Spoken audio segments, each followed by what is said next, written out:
one time when I was working, I was with the Chamber of Commerce, and there's a little event that I can tell you about if we have time.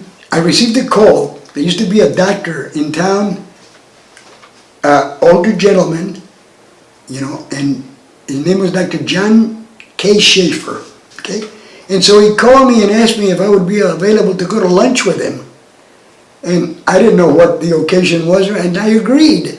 So on the specified day, he came by, we got together, and he said that he was going to take me to lunch at Schwankrug's, all right? So we get there, and the lunch was a meeting of the New Braunfels Lions Club, okay? Now at the time, to the best of my knowledge, there were no Mexican Americans whatsoever. And they had been organized since 1922, and it was a very exclusive group. Well, I get there, and Dr. Schaefer and another gentleman, Merritt Schumann, apparently had submitted my name because at the time you had to be approved to become a member. I didn't have any knowledge of that. So we're in the meeting, and the luncheon is going on, and whatever. Well, I had to have the approval. So I was politely asked if I would step outside while they were having the voting. And I did. And you can imagine the thoughts that are going through your mind because that somebody, it would have been very embarrassing to go back and to find out. And how it is that the confusion happened, I don't know, all right? But nevertheless, you hear a little discussion going on. They opened the door and I went in. And I'm very, very sure, but there's always a question to this, that I was the first Mexican-American that was inducted into that. But when I walked in, they gave the applause and the stuff like that. It had to have been very embarrassing for them also, or I don't know what the mix-up was. And they told me that they had investigated and done this and that, and that I should be proud because I was the first of my ethnic group to be admitted. And I don't know where I came up with this. But I thought that it was a little bit immoral for people to vote on another human being to see if you're going to be accepted into an organization. And so I told them that, I appreciate the vote of confidence, but that I would appreciate, the same courtesy that they had had. I said, give me 2 weeks to determine whether I want to join you or not. And there could have been an affrontation, but I didn't want to commit to something that I didn't know anything about. Well, I returned back and I take these guys and you cannot believe the number of calls that I received from people that were members saying, to go ahead and so as a matter of fact, I did. And that was in the early 60s, but it was a little bit of an embarrassment. But I got along fine with those guys. Yeah, everything went well. And there's another thing that's pretty interesting because later, after I retired, there's a Mr. Bill Calozzi, and he's been very active in Lions all his life. So all the relatives on my mother's side are in Mexico, and I would go and I had intentions of looking around and maybe buying a little piece of property or something, or to have a place that I could go with that, all right? And so I was exposed to some of the medical things that were going on in Monterrey, and that was pretty interesting, okay?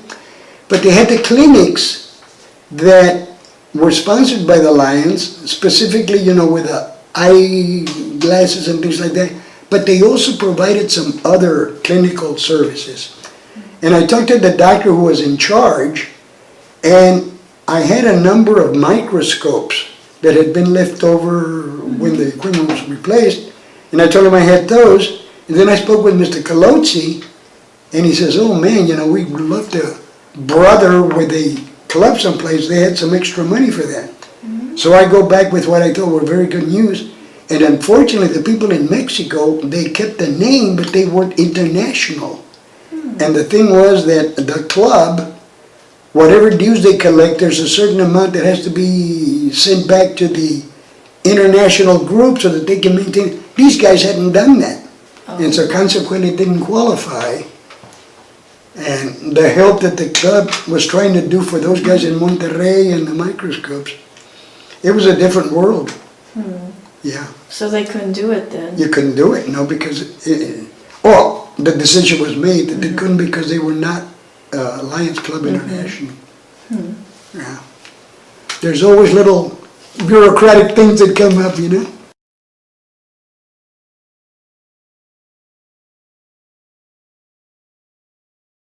You would meet your income.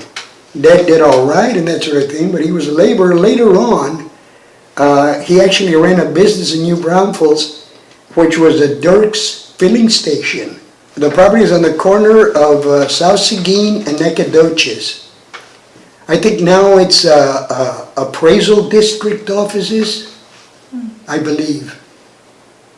But it was a filling station.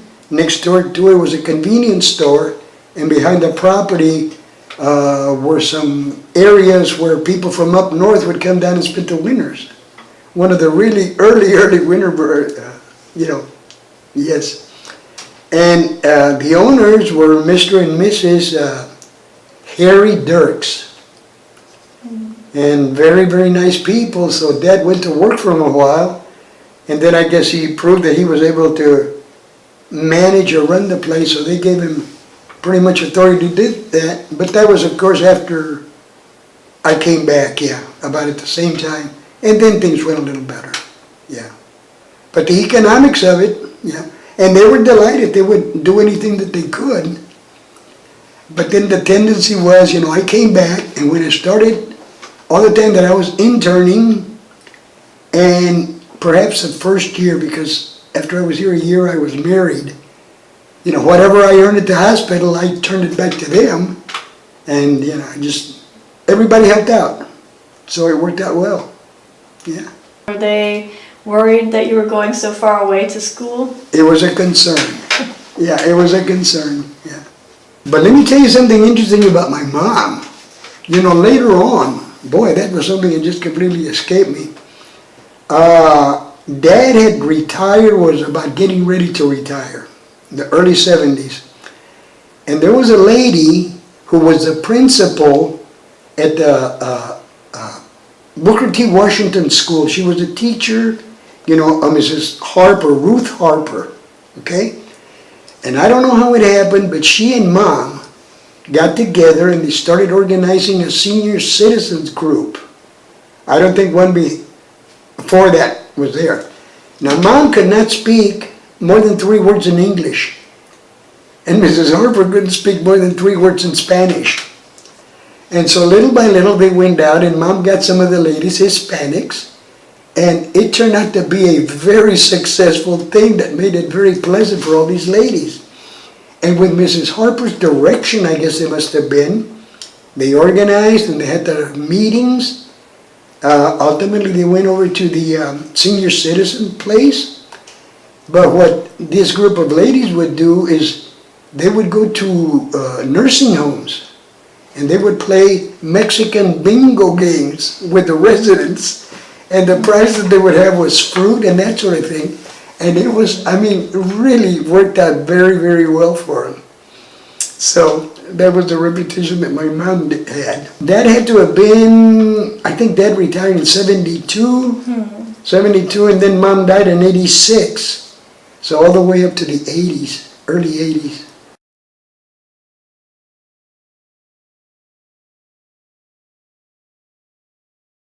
There was a photographic studio here, Seidel, all right? And excellent work, they did everything, but it used to be a custom that I don't know how they got away with the privacy issues, but whatever individual had been photographed, they had these show windows in front of the studio. And on one side was all the Anglo individuals, Mexican Americans on the other. Distinctly, never anything mixed in like that. But I can remember that in those days, people were still going for walks and things like that. And I remember my mom specifically enjoying that. So, we lived at various places in town. At this particular time, we were living on West Mill Street.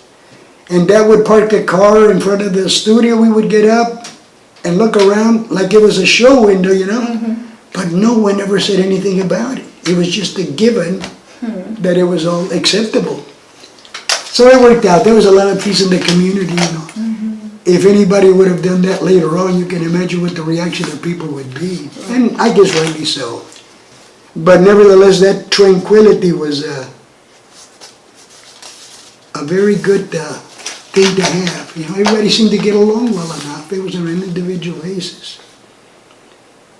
But you know, if I think back, I think that the groups kind of segregated themselves. You know, there may have been, I don't know that there was any, well, there was animosity. You know, after the Second World War, my impression was that if you were a vet, you know, you were not allowed to go and sit in the plaza. And you know, now how they control that, I don't know. But there was some animosity with that. My uncle Felix, the owner of this business, and he was very successful, so he had the time to devote to that, was kind of a visionary. And, you know, they established the Mexican Chamber of Commerce. And the people that I can remember, you know, was my uncle, and then Mr. Steve Lopez. Whether Mr. Mendez participated in that, I don't know, but there was some businesses in town that did try to keep that thing alive. And as a consequence, but my uncle was more involved in people that got themselves into altercations. You know, he was the go-to guy to help you out. And I guess there was a gentleman who was one of the earlier lawyers, but I think that was after Uncle Felix died. I don't know what resources he had, but my uncle would help these people that got themselves into some scrapes. And at the same time kept the movement going, you know, for a little bit more acceptance. And when you say helped them out, do you mean financially or Any way he also? could. Like, for example, I remember that they would go to the store and they'd say, hey, my son was picked up for whatever. Uncle Felix would go to their aid. And, you know, you have to remember that these individuals typically were of limited resources, you know? And I'll tell you another thing about my uncle, which is just, I thought outstanding. Very early on, next to the store was a Richardson Krieger Lumber Company, which is the location where the post office now is, right? And I can remember as a kid, this was elementary school, that the first TVs came to New Braunfels, and they had to have been extremely expensive because the word was that maybe one guy had a TV in his home. And there were, what, 2 or 3 channels. I remember WOAI and maybe, I don't know what the other one was. But on Wednesdays, they had wrestling from the WrestleTown, okay? And my uncle went and he bought a TV set at this unbelievable price. And he would put the TV on the window of the house, which was next door to the store. And people would go with their lawn chairs and sit on the grass to watch the wrestling matches on Wednesday evenings, all right? Now, he thought that this was such a advanced thing in television that he took the TV or he bought another set and he put it in the store. And that must have been, you know, when, because I remember it was very limited. They would just program certain times, all right? And in appreciation thereafter, he got another TV set and he raffled it off for the customers at the store so that they would have that at home. And at the time, I don't know, but it had to have been in the early, you know, low thousands to get a TV set. So that's the way that the family developed. But he had a very, and, you know, 90-some-odd% of the clientele was Mexican-American. Of course, there was all kinds of other individuals that came in there, but the bulk of it was that, yeah. And that was Felix Garza's store? Felix Garza, yes. Do you know what the name of it was? It was the Valley Fruit Stand. And I think he started with that in the 30s, 35, 36, with a small location across the street when he finally had that. And I think, I don't know why, but the background is, and this was in 1951, that somehow or another there must have been some individuals at Texas Lutheran, you know, that were interested in bringing around some social changes and more acceptance, because I think that a group of them had been to a meeting and they were in a very small little car, some Crossley or something like that, And over towards Starkey Park is where the accident happened. That's where he and another gentleman and another friend of theirs that was from Seguin survived, but my uncle and another gentleman were killed in the accident. And, then we're starting about that time a little later on. It had to be early on with the LULACs. And I know that there was an organization that was trying to formulate here in New Braunfels because they were fairly active with that. And then there was even a junior GI forum because we used to meet here. This was junior high, maybe early high school. And we met with a chapter that was in Seguin, but fell by the wayside. But that's when things got active, about Dr. Hector Garcia, was it, and at that particular time is when things were going pretty active.